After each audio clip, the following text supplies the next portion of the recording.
સુરતના marine police મથકમાં ફરજ બજાવતા પોલીસ કર્મચારીનું ચાલુ ફરજ દરમિયાન હાર્ટ એટેક આવતા મોત નીપજ્યું હતું, જેને લઈ પોલીસ પરિવારમાં શોક જોવા મળ્યો હતો. સુરત શહેરમાં પોલીસ કર્મચારીનું ફરજ પર હાર્ટ એટેકથી મોત થયું છે.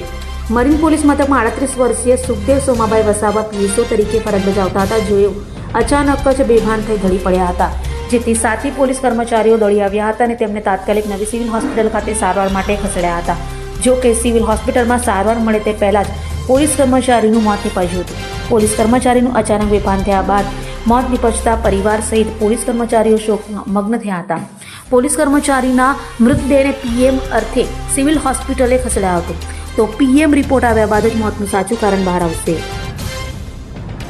અભય થઈને નિષ્પક્ષતાથી નિરપેક્ષ રીતે વાસ્તવિકતાનો અરીસો રૂપી સચોટ માહિતી લાવતો સત્યની સાથે અભય ટાઈમ્સ.